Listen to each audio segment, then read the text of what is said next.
sitwasyon at sa bahay pa nangyari ang mga bagay na sana'y hindi nangyari. Tama ba ako, Mafe? At ang nakakalungkot dito, Mafe, ay sabi nga ng mama mo, hindi lang isang beses nangyari ito, nangyari pa ulit. Nung nangyari ulit, hindi na si Lorna, ibang babae na. Po, yung pangalawang natulong na po namin. At ikaw ang nakahuli, sabi ng mama mo. Kinausap mo ulit ang tatay mo. Tungkol doon. Opo. Anong paliwanag niya ulit? Ganun din po. Hindi po ang papa ko nagbibigay ng pigo. Hindi po sila. Dahil kailangan daw po nila ng pera. Sila po talaga. Kasi ang papa niyo daw ang nagpapakita ng pera, pwede namang malinaw ba sa sikat ng araw, ipahiram na lang ang pera. Yun nga po yun eh. Nakikita nila maraming pera yung papa ko. Kaya po sinasamantala nila. Pakiramdam mo, sinasamantala nila. So, nung nahuli mo yung Lizelle, ilang beses? Dalawang beses po yun. Saan yung una? Yung una po sa kusina po yun. Pero hindi ko po yun. Tinalpas ko po yun. Dahil alam Anong ko na. nakita mo? Naghalika po sila. Okay. Sila. Yung pangalawang beses na nahuli mo, saan at anong ginagawa niya? Doon po yun. Na naglalabas siya. Sino naman? Si Si Lizelle, Marel. Okay. Yun nga po nakitang sila gahalikan. Tapos po, hinintay ko siyang dumating galing sa pag-deliver. Oo. Hindi ko na po hinintay yung pagod niya. Sinabi ko po sa kanya agad na ganun nga po na nahuli ko sila. Tapos pumunta po kami dalawa, sabay po namin siyang nilublog. Nais din naman niya na ipagtanggol ang kanyang sarili sa mag-inang si Madeline at Mafe. Gusto rin niya ipaliwanag kung bakit nangyari ang mga nangyari. Siya ba ang tinutukoy na Betchay number 2 ni Mang Romy? Narito po si Lizelle Abagon. Pasok!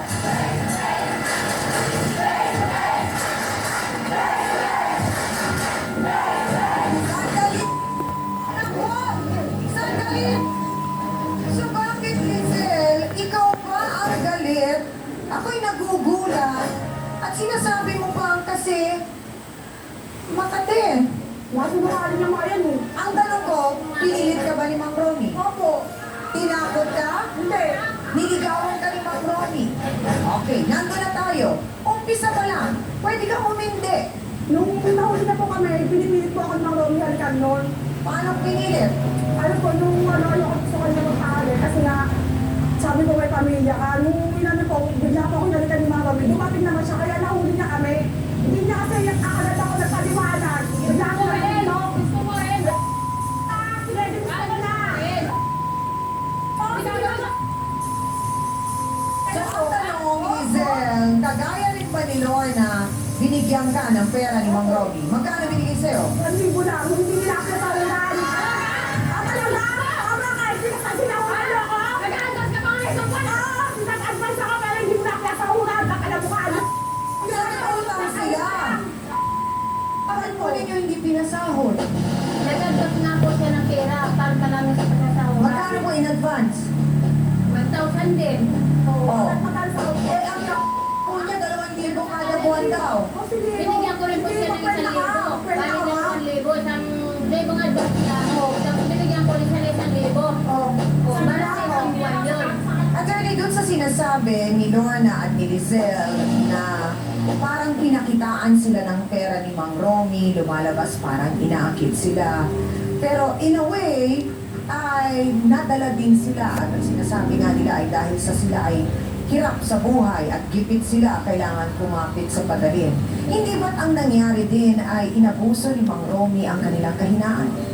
Maring sa unang pananaw ay merong pagsasamantala na maring nagawa si Mang Romy dun sa sitwasyon na yon. Gayon pa man ay nakita natin dito na after yung incidenting yon ay umayat sila eh.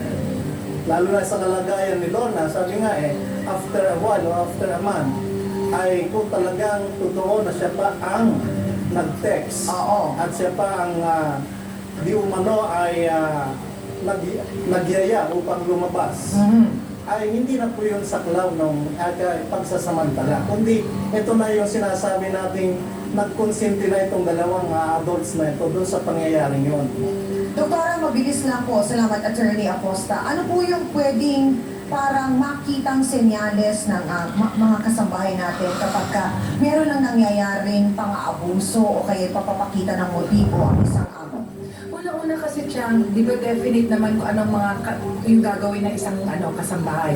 So pag nakita nila na, halimbawa, hinahawakan sila nabubulat sila na bigla nila silang hahawakan gano'n. So kayo mismo alam nyo kung anong mararamdaman nyo na parang hindi yata tama ito. Yun pa lang, pwede nilang i-report mismo sa inyong among babae or sabihin nyo mismo sa barangay office eh. Dahil kasi kung ito-tolerate yan, Yun. chances are, lalala yung sitwasyon at aabot nga sa mga ganyang klaseng aktibidades ng mga amo. Salamat, Doktora. Kasi ayaw naman namin mangyari din, Ate Madeline, ay dumami ang magiging biktima ko ni Mang Romy. Hindi ba mga kasawsawan? Kasi parang, diba, ang nangyayari, kontrolado ni Mang Romy ang sitwasyon. At sa gitna raw ng kaguluhang ito, siya ang sinasabi ng punot dulo. Bakit nga ba dalawang kasambahay ang naging Betchabay Galiwaw? Porket driver ba daw? Sweet lover? Magpaliwanag na po kayo, Mang Romeo Romy Cortez. Pasok!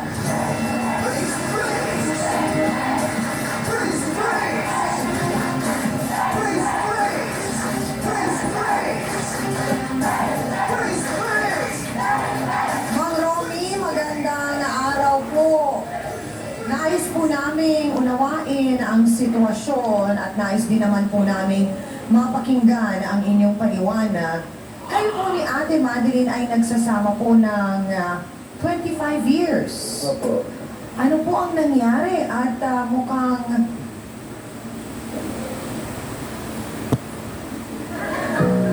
may nangyari po?